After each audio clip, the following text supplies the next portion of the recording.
All right, so this next section is 11.4, and again, we're talking about basically being in charge of our own business, or maybe you're not necessarily in charge of the business, but you're in charge of inventory. Okay, so this next couple sections is really important for how you would count inventory and different ways of counting the inventory, and then seeing how much basically you have tied up in like capital.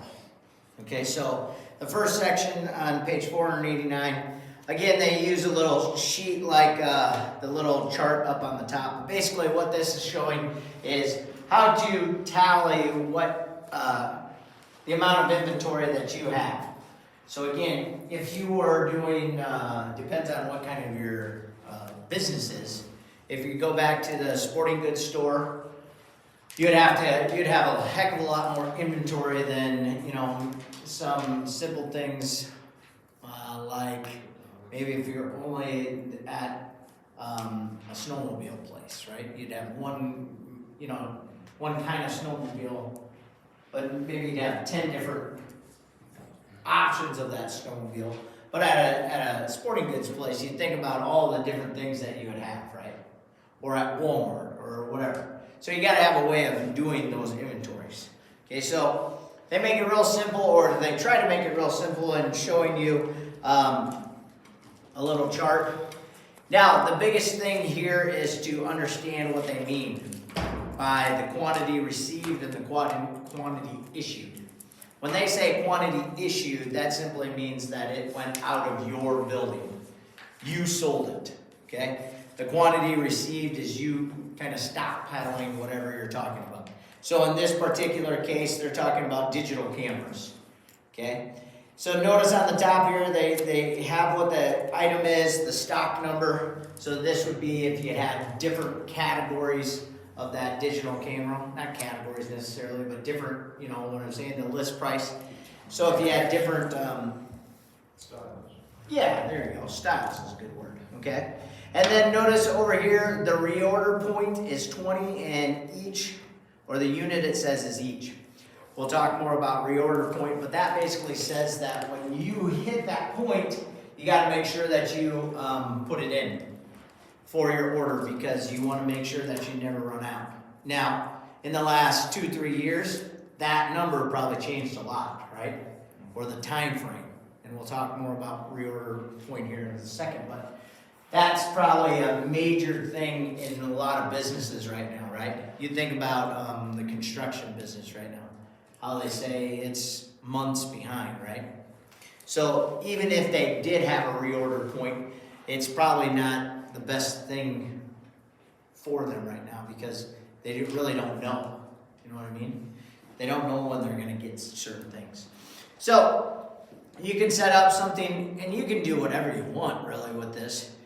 A lot of this is probably done, like if you're at Walmart or something in that kind of business, where if Dylan goes through the line and he's got his groceries, and every time that he swipes something through the manual thing, and let's say he bought some Kleenexes, their capabilities right now are they probably do their ordering right through that. So as he hits his through it, gets charged for it, it also sends something that says, okay, we had 1,000 boxes of Kleenexes, now we're at 999. You know what I'm saying? So it's calculating it always through the system. Back in the day, we just didn't really have that capabilities. So in the first section, all you're really basically doing is trying to keep the amount that you have and know what you actually have on hand. Okay, so if you turn the page on letter A and B, that's what they go through. So let's go through that real quick. And again, if you need to see any of this on the board, just let me know. So it says a wholesaler stock record for garage doors showed a balance of 38 doors on June 5th. So again, they're saying that this company has 38 garage doors. The numbers of garage doors issued in June were, on June 8th there was 6, June 14th there was 28, and June 30th there was 8. 18 garage doors were received on June 16th.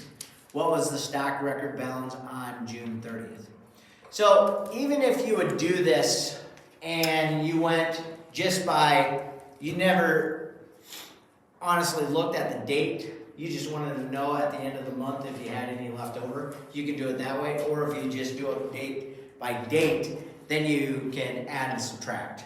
You understand what I'm saying there? So on this one right here, we would take 38 and we would add or subtract the 6 on June 8th. Subtract. On June 14th with the 28, subtract. June 30th with the 8, we subtract again, but then we had in between there, we had 18 that came in. So if you wanted to do it, if you're, what I want to say, want to be specific and know how many there are on each day, then you want to do it by the date. If you just want to know if you have any left over for the next month, then you can just do the adding and subtracting. So, how many do I have? 14. 14. Exactly right. Okay? Letter B, pretty much the same thing, but now notice it here on this one, it says what were the balances in the stock record after each transaction. So this one you would actually have to go through and you probably want to make some kind of chart. Did I bring them in? Did I sell some? If I'm bringing them in, I'm adding them to my pile. If I'm selling some, I'm subtracting. Okay? Do you want to go through this one? Okay there? All right. So the next part then is trying to figure out that reorder point. And this is the important one where, again, yes, it's very important, but right now, because of the times that we're in, this is probably kind of hard to do, right? So in, I guess, the interest of what we're doing, we're talking about this formula right in the middle of the page. Everybody see it? It's in the heavy dark print. It says daily usage times lead time plus safety stock.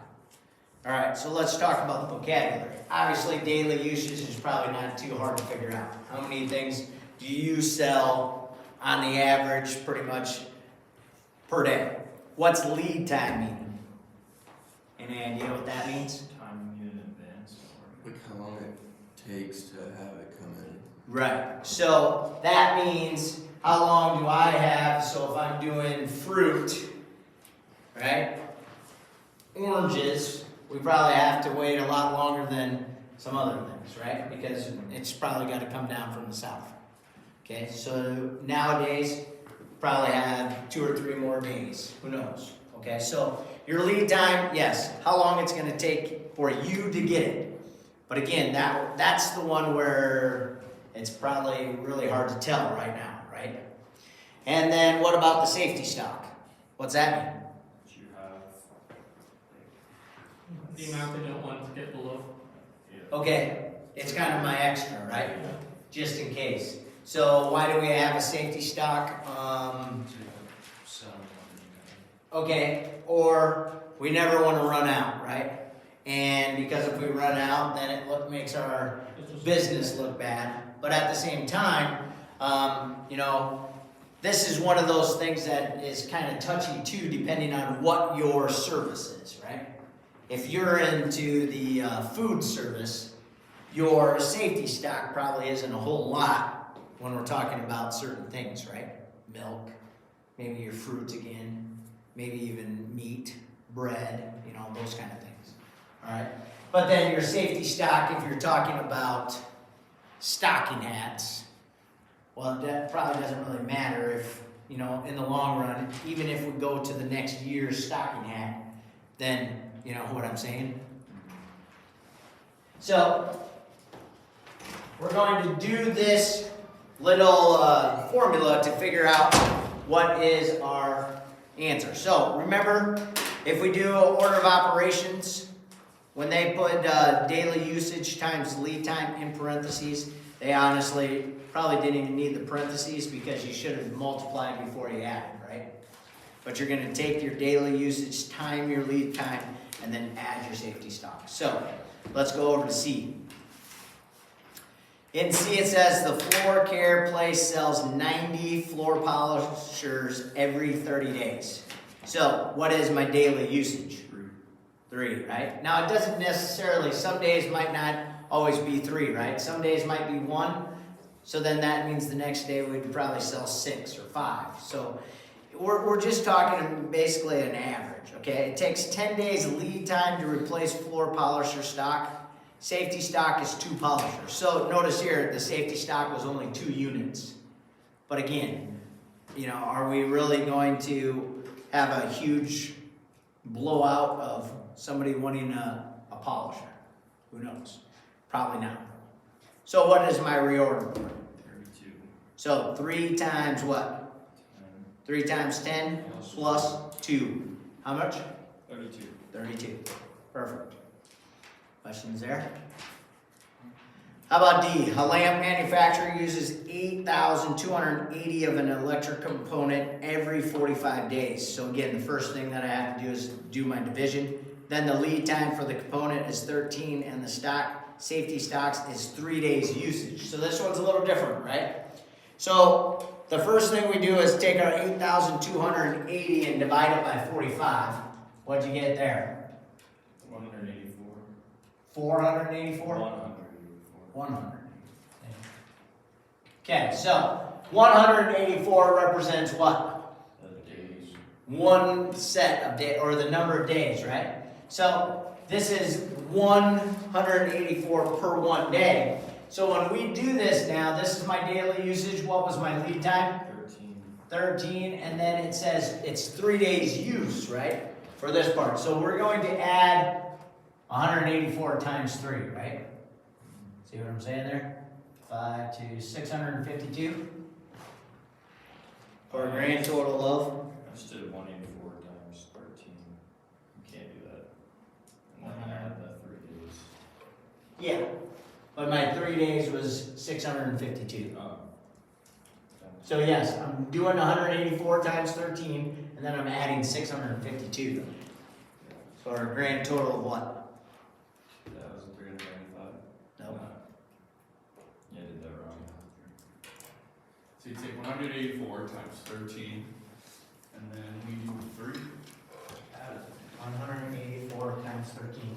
And then I'm taking that answer plus 652. 2,944. 2,944. And it's 552, not 6. Oh, I did it wrong? That's embarrassing. Where did that number? Okay, so where did this number come from? So, does everybody understand the 184? This is per day, right? But then when they told you your safety stock, it was 3 days usage. So that's why I took 184 times 3, and this got me that answer right over there. Okay? So you just gotta make sure if they say 1 days or whatever. This one was 3 days usage, right? So 2,944 is the total. Okay? Any questions with any of that? So again, this is just ways of calculating when you need to reorder and how you're going to keep it stocked. But again, like I said, this is probably really hard right now, right? Because of, yeah, backups, transportation, maybe transportation costs, those kind of things, okay? Any questions there? So that's one section that shouldn't be too hard to figure out, right?